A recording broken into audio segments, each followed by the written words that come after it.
सुमित्रा जी ने अपनी बहू नंदिता को डांटते हुए कहा, बहू, रात के 11 बज चुके हैं, अर्जुन अभी तक घर नहीं आया और तुम यहाँ आराम से बैठी हो। कैसी पत्नी हो तुम? तुम्हें अपने पति की चिंता भी नहीं है? कम से कम उसे फोन लगाकर पूछ तो लो कि कहाँ है और कितनी देर में आएगा। नंदिता ने लापरवाही से जवाब दिया, मुझसे क्यों पूछ रही है माँ जी? आपका बेटा कोई बच्चा नहीं है जो कहीं खो जाएगा। वो आपके बेटे हैं, आप ही फोन करके पूछ लीजिए कि कहाँ रह गए हैं। सुमित्रा जी ने गुस्से में पलट कर कहा, हाँ, मैं तो माँ हूँ, इसलिए मुझे ही चिंता करनी होगी, लेकिन पत्नी होने के नाते तुम्हारी भी तो कुछ जिम्मेदारी बनती है। क्या तुम सिर्फ यहाँ आराम करने के लिए आई हो? लेकिन इस बार नंदिता ने कोई जवाब नहीं दिया। सुमित्रा जी बड़बड़ाती हुई अपने कमरे में चली गईं और अर्जुन को फोन लगाने लगी, लेकिन अर्जुन ने कॉल नहीं उठाया। गुस्से में बड़बड़ाते हुए सुमित्रा जी बोली, ये अर्जुन भी कभी समय पर घर नहीं आता। मैंने सोचा था कि शादी के बाद सब कुछ सही हो जाएगा, लेकिन बहू भी उसी की तरह निकली, न पति की चिंता न घर की। अरे, पत्नियां तो अपने पति को संभाल कर रखती हैं, और इसे देखो, अब तक अर्जुन को सुधार भी नहीं पाई। जब सुमित्रा जी बाहर आई तो देखा कि नंदिता अपने कमरे में जा चुकी थी। वे उसके कमरे की ओर बढ़ी, दरवाजा हल्का सा खोला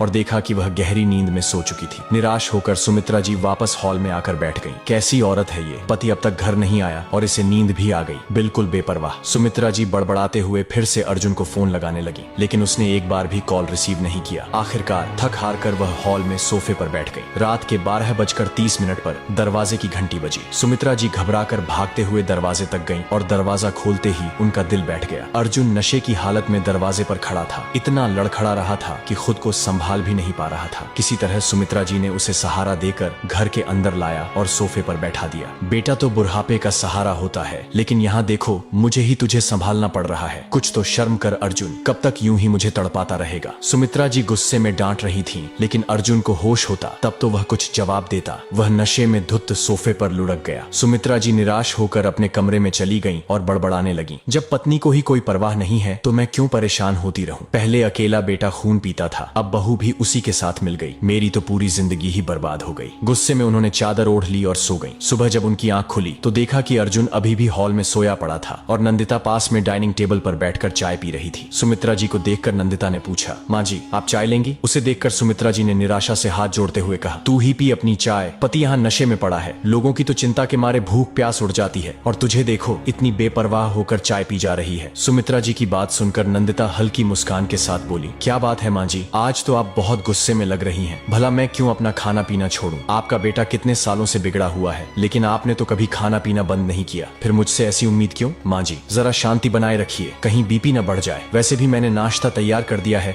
और दोपहर का खाना भी बना दिया है। सफाई के लिए काम वाली आ जाएगी तो आप उससे सफाई करवा लेना, और मैं जा रही हूँ मायके माँ से मिलने, शाम तक लौट आऊंगी। सुमित्रा जी झुंझलाकर बोली, शाम को भी क्यों वापस आती है? वहीं रह जा, वैसे भी तेरा इस घर में होना या न होना बराबर ही है। जो अपने पति को संभाल नहीं सकती, वो मेरे घर को क्या संभालेगी? नंदिता हंसते हुए बोली, क्या कह रही हैं माँ जी, वहीं रहने के लिए थोड़ी ना आपके बेटे से शादी की थी। बहू को तो ससुराल में ही रहना चाहिए, यही तो दुनिया का नियम है। यह कहकर वह घर से निकल गई। कुछ दूरी पर पहुंचकर उसने एक ऑटो पकड़ा और मायके की ओर रवाना हो गई। ऑटो में बैठते ही उसकी आंखों के सामने वो दिन घूम गया जब वह इस घर में नई नवेली दुल्हन बनकर आई थी। कितने सपने संजोए थे उसने, पर वे सारे सपने उस रात ही बिखर गए जब शादी के अगले ही दिन अर्जुन शराब के नशे में धुत होकर घर आया था। उसने हैरानी से सुमित्रा जी की ओर देखा था, लेकिन उन्होंने बात संभालते हुए कहा था, अरे बहू, थोड़ी बहुत तो हर कोई पीता ही है, लेकिन अब तुम आ गई हो, तुम उसे संभाल लोगी, इसीलिए तो उसकी शादी की है। सावित्री ने तो अपने पति की जान यमराज से वापस ले ली थी, तुम्हें तो बस उसे सुधारना है। सुमित्रा जी की बात सुनकर नंदिता सन्न रह गई। मतलब अपने बेटे को सुधारने के लिए उन्होंने उसकी पूरी जिंदगी दांव पर लगा दी थी। पूरी रात उसके दिमाग में यही बात घूमती रही। अगले दिन जब वह पग फेरे के लिए मायके पहुंची तो वहां भी उसे वैसा ही जवाब मिला, बेटा, थोड़ा बहुत तो आजकल हर कोई पीता है, ये तुम पर निर्भर करता है कि तुम उसे कैसे संभालती हो। एक पत्नी चाहे तो क्या नहीं कर सकती, और फिर इसके अलावा कोई और कमी तो नहीं है। थोड़ा बहुत एडजस्ट करना तो सबको पड़ता है। पिता तो रहे नहीं थे और माँ ने भी बस इतना ही कहा, बेटा, जैसे भी हो अपना घर संभाल ले। अगर तू वापस भी आई तो यहाँ तेरे भाई भाभी तुझे रखेंगे, इसकी कोई गारंटी है क्या? जिन्होंने यह जानते हुए भी तेरी शादी एक शराबी से कर दी, वो तुझे यहाँ सहारा देंगे, इसकी उम्मीद मत कर। नंदिता को समझ ही नहीं आया कि करे तो क्या करे। वह चुपचाप ससुराल लौट आई। अब जब भी अर्जुन शराब पीकर आता वह रोती, परेशान होती, लेकिन सुमित्रा जी को इससे कोई फर्क नहीं पड़ता। उन्हें तो लगने लगा था कि बेटे को बहू के हवाले कर उन्होंने अपनी जिम्मेदारी पूरी कर दी। लेकिन 2 महीने पहले जब अर्जुन ने शराब के नशे में नंदिता को बेरहमी से पीटा, सिर्फ इसलिए कि उसने उसे शराब पीने से रोकने की कोशिश की थी, तो सुमित्रा जी ने फिर से उसी पर इल्जाम लगा दिया। हे भगवान, एक पति तक नहीं संभाल सकती, घर क्या संभालेगी? मैंने तो यह सोचकर अपने बेटे की शादी की थी कि बहू आकर उसे सुधार देगी, लेकिन यह तो उल्टा उसे परेशान करने लगी। अरे वो तेरे नाज नखरे उठाता है, तेरे खर्चे उठाता है, फिर अगर तू हर समय उसे रोकने टोकने लगेगी तो गुस्से में हाथ उठाएगा ही। थोड़ा प्यार से संभालना सीख। जब नंदिता ने मायके वालों से शिकायत की तो उन्होंने भी सिर्फ हमदर्दी जताकर बात खत्म कर दी। भाभी तो यहाँ तक कहकर चली गई, एक पति तक नहीं संभाल सकती तो और क्या कर लेगी। दोबारा लौटने की सोचना भी मत, हम अपना देखें या तुम्हारा। तेरी माँ को यहाँ रख रखा है वही बड़ी बात है। तो नंदिता ने भी ठान लिया कि अगर इसी तरह इस घर में रहना है तो या तो पूरी जिंदगी मार खाकर रोती रहे या फिर बेशर्म होकर अपना रास्ता खुद बनाए। उसने दूसरा रास्ता चुना। धीरे धीरे उसे यह समझ आने लगा कि अर्जुन उससे झगड़ा सिर्फ तब करता था जब वह शराब के नशे में होता था, वरना तो वह नंदिता से ठीक ही बात करता था। इसलिए अब जब अर्जुन नशे में होता तो नंदिता बेवजह बहस करने से बचती। उसने एक दो बार नौकरी करने की बात की लेकिन सुमित्रा जी ने हंगामा खड़ा कर दिया। इसके बाद नशे की हालत में अर्जुन ने अपनी माँ के कहने पर उससे बदतमीजी की, गालियां दी। तब से उसने सुमित्रा जी के सामने नौकरी की बात करना ही छोड़ दिया। लेकिन उसे आत्मनिर्भर तो बनना ही था। पढ़ी लिखी थी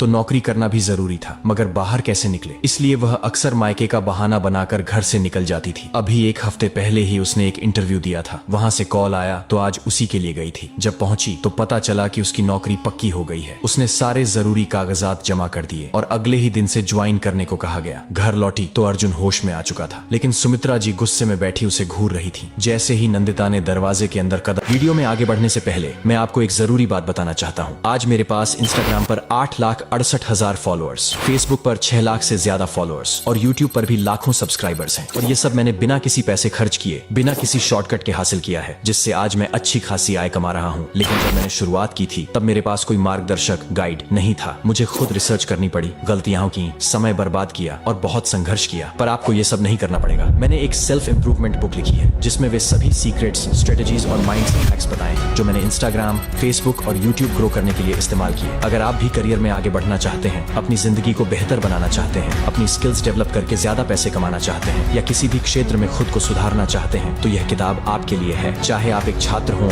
नौकरी में हो या अपना बिजनेस शुरू करना चाहते हो, यह सेल्फ इंप्रूवमेंट बुक आपको सफलता की सही दिशा दिखाएगी। अगर आप पहले 100 लोगों में शामिल होते हैं तो आपको सिर्फ 299 रुपए में ये बुक मिलेगी। 100 के बाद इसकी कीमत बढ़ जाएगी। तो देर मत करो, ये आपकी जिंदगी बदलने का गोल्डन चांस है। लिंक कमेंट में, कैप्शन में और स्टोरी में दिया गया है। अभी चेक करें और अपनी सफलता की ओर कदम बढ़ाएं। कदम रखा, वे ताना मारते हुए बोली। आ गई महारानी अपने मायके वालों से मिलकर। यहाँ सास और पति भूखे बैठे हैं, उससे कोई लेना देना नहीं, बेशर्म कहीं की। नंदिता उनकी बात सुनकर शांत भाव से बोली, कैसी बातें कर रही हैं आप माँ जी? मैं तो आपके लिए खाना बना कर गई थी, फिर मेरा इंतजार क्यों कर रही थी? सुमित्रा जी ने भौहें चढ़ाते हुए कहा। नंदिता सच सच बताओ, कहाँ गई थी तुम? अभी तुम्हारी माँ का फोन आया था, वो कह रही थी कि तुम मायके पहुंची ही नहीं। अचानक अर्जुन बोला। उसकी आवाज सुनकर नंदिता ने उसकी तरफ देखा और सीधे कहा, मुझे नौकरी मिल गई है, कल से ज्वाइन करना है। अर्जुन का चेहरा तमतमा उठा। इससे पहले कि वह कुछ कहता, सुमित्रा जी बीच में बोल पड़ी। हाँ देखो तो, यही होता है औरत का चाल चलन। मायके का नाम लेकर जाने कहां कहां घूमती फिर रही थी और अब पूरे घर की इज्जत मिट्टी में मिलाने पर तुली है। अर्जुन ने झुंझलाकर कहा, माँ मैं बात कर रहा हूँ ना, आप रुकिए। फिर वह शांत होते हुए नंदिता से बोला, तुम्हें नौकरी की क्या जरूरत है? तुम्हारी हर जरूरत मैं तो पूरी कर ही रहा हूँ। नंदिता ने दृढ़ स्वर में जवाब दिया, मुझे अपने मायके का कोई सहारा नहीं है, इसलिए मुझे खुद को ही अपना सहारा बनाना होगा। मैं नौकरी इसलिए कर रही हूँ ताकि खुद में इतनी हिम्मत जुटा सकूं